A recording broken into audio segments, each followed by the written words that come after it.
gonna lose my shirt. I'm gonna sell it for that car. That's 31,000 miles. Yeah, I'm really hoping to get 30 for it.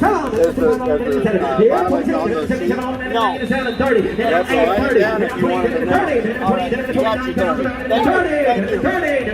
Thank you. Sneak preview, terrible condition Dodge Viper. Look at this car, oh my goodness. That is a video coming up, that is not what this video is about. You'll see the Camaro up there, the Eclipse up there. Teaser alert, I have a Hummer H1, which is a really cool video. My e-tron, and my CTSV. All of my favorite cars, but the one missing is a 2003 Ford Mustang SVT Cobra Supercharged Terminator. That is no longer here, why? Because it sold at the Barrett Jackson Auto Auction 3 weeks ago. I made a lot of mistakes selling that car at Barrett Jackson. First of all, selling it at Barrett Jackson was a mistake, but I made a lot of mistakes listing it and having it sold through Barrett Jackson, and today I'm gonna explain to you why. What did I do wrong? All the mistakes that I made that I learned not to make for the next one, so if you ever think about doing it, watch this video because you'll learn all the things that you shouldn't do from my mistakes. My name is Craig from Flying Wheels. Let's get going. 2020 did report it. 2021 accident reported as well. This is convertible. Now may not be business compliant in all 50 states. It is powered by factory, hand built and supercharged. 4.6 liter dual overhead cam V8 engine making 612 horsepower.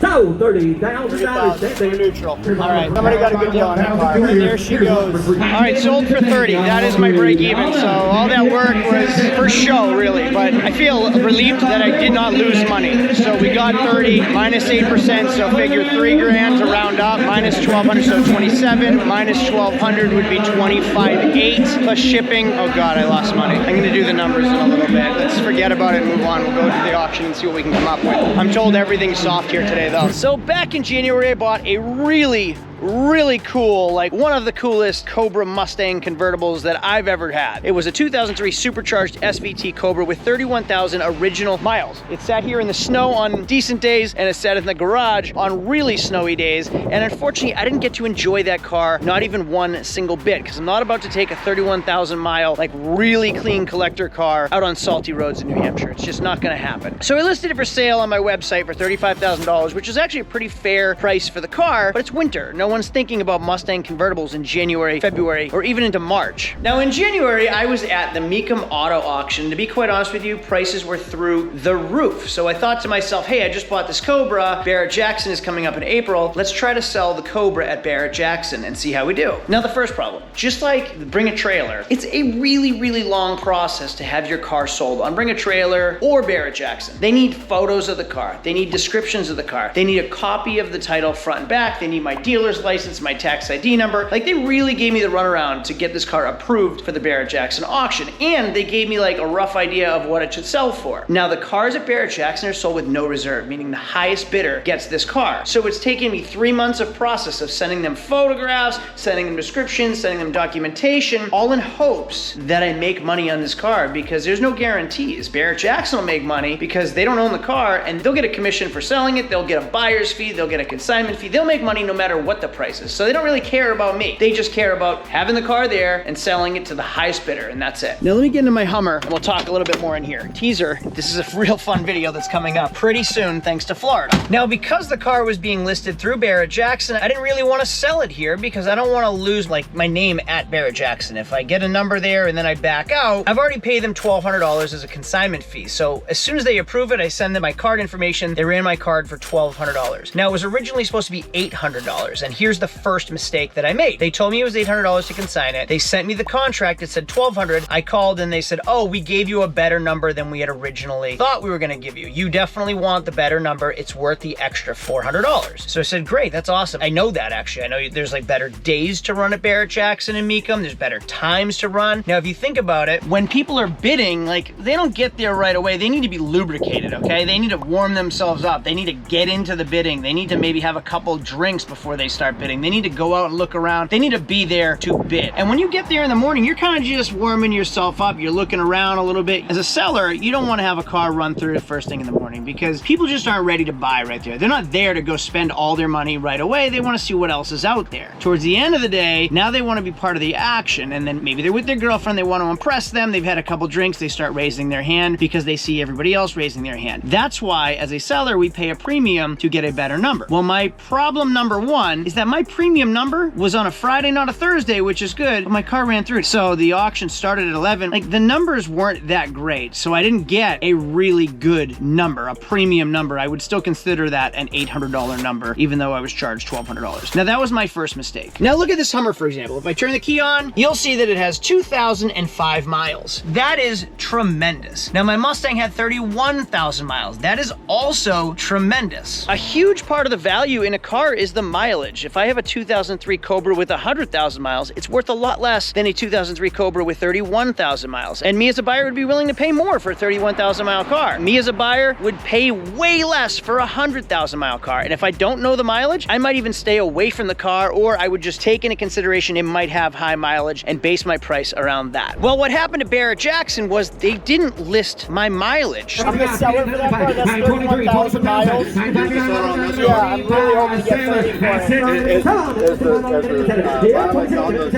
No.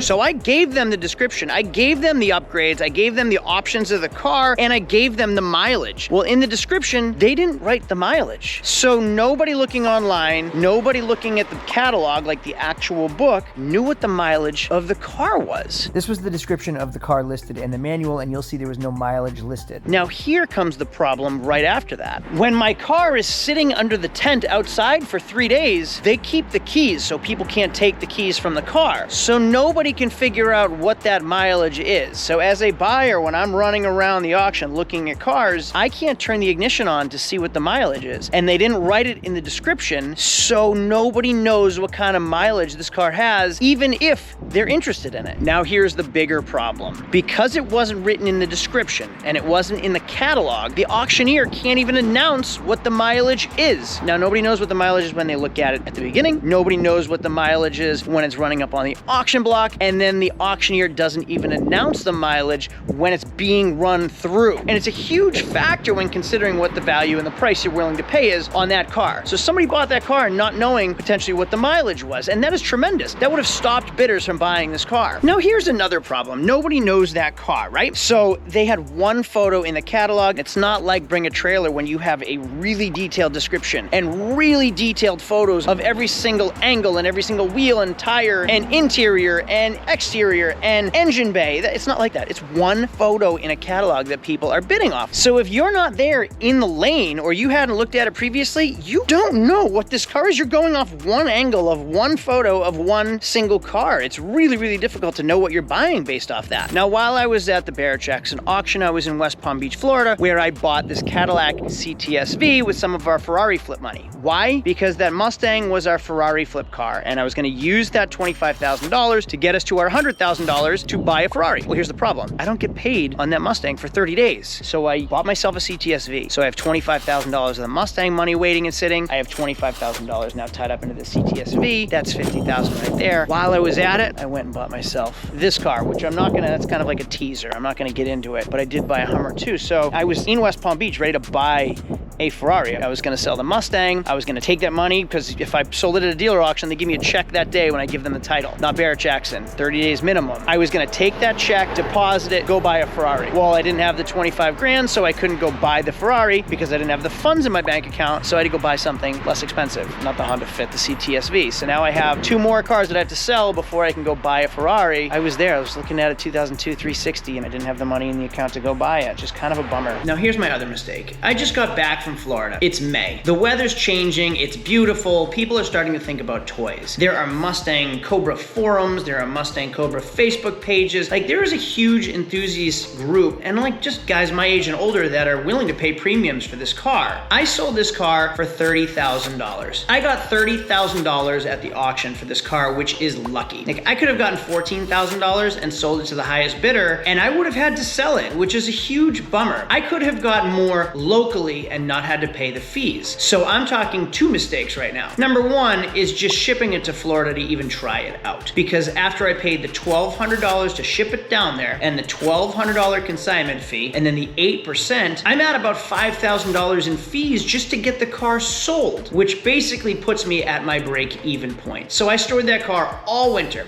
I never got to enjoy it. I did all that work of going back and forth with Barrett Jackson, got it down there, shipped it, sold it, cleaned it, everything. Paid for all my expenses, which weren't even included in that $5,000, just to sell it at a break-even point. That is a huge loss. Now, I knew going into this, I wanted to learn how the process works. I wanted to see how it's done, and maybe I can do it in bulk with more cars next time around. I just wanted to learn on my first car with 1 car, because I'd rather lose on 1 car than lose on 5 cars just diving right into it. Now I know what I'm doing wrong, now I know what I need to do next time, and hopefully I can do a little bit better. That's why I'm making this video for you guys, so you can learn from my mistakes. Now, I kind of already partially spoke about this mistake, but I could have sold that car very easily locally. It's the season, there are plenty of buyers looking for toys, especially really, really clean ones and convertibles going into spring and summer. I could have listed that car for $30,000 here and sold it in a heartbeat. Now that would have been a $5,000 profit for me instead of a break even after all of that hard work. Now there's something I want to show you in the Barrett Jackson manual that you don't really know about until you sign up as a consignor. There is a lot of fine print that protects Barrett Jackson and not you as a seller. Now I want to show you a screen recording of the actual fine print and the documentation that they email me, including the sample packet. Now you'll see here, this car had to be delivered by Wednesday. Now I had to schedule shipping, which was really, really stressful to get there on time because it couldn't be there early and it couldn't be there late. If it was late, they would have voided it completely. I got a consignment agreement, which is basically a contract. It was sold under my dealer's name, which is why they wanted my dealer's license. They are just an intermediary. You'll see right here, I had to mail them the title ahead of time, so they had the title in their hand before the car even showed up. All right, now you'll see here that there's a $1,200 consignment fee and they gave me lot number 342, which means that I'm running about the 42nd car on Friday. Now the cars run through pretty quickly, so the auction starts at 11, so I should expect to be going through around noon to 1 o'clock. Payment by credit card is $1,200 in advance. Check-in information, it has to be there like within a 3-day window, so we don't have a lot of time to get it there, which was really stressful. I had to give them a power of attorney, a bill of sale, an odometer disclosure statement, a late model vehicle disclosure form, which means basically they have all the power to do whatever they want because they have the title in advance before the car even runs through. Now you'll see right here in section 5 is a vehicle description. This is the long description. Now these are the things that I wrote to them and they put in the description. What you'll notice is there is no mileage. Even though I gave them the mileage, they didn't put in the vehicle description. Now I didn't know that they only read what's written right here. I just assumed that it's normal to tell people what the mileage is of the car. But to protect Barrett Jackson, they'd prefer not to say the mileage. That way there's no discrepancies after the fact. Now the terms and conditions are what really gets scary. It's a no reserve consignment. There are no guarantees. For compensation, I sold this car 3 weeks ago. I haven't even seen a check yet. It's 30 days before I receive a check. So the car is gone. It's sold. Somebody's been driving it for 3 weeks now. I still haven't been paid on that car. That's a huge one for me. They have $25,000 of my money and I have no car. Now here's where it gets worse. Resolution of disputes between seller and buyer. Now here's a big one. You'll see vehicle short description, vehicle long description. Vehicle short description is all they said during the auction. They didn't even say the full vehicle long description when the car ran through. Now here's another thing. If that car has a problem or that buyer's payment doesn't go through, I've come and gone. I've left already. So if that buyer somehow backs out, it's still my responsibility to get that car back. I've paid the consignment fee. I don't pay the 8%, but I pay the shipping to there. I pay the consignment fee and I'm responsible for paying the shipping back to me as well. It's not like I can rerun that car like I can at a dealer auction. If it sells at a dealer auction, the buyer falls through or they arbitrate it, it just runs through the auction next week. There's no more Barrett Jackson auction in West Palm Beach. So if that buyer arbitrates it or doesn't pay or defaults, it's up to me to have the car shipped back to me as well, which is just a huge, huge bummer. So I make these videos for 2 reasons. Number one, I wish I could go back and tell myself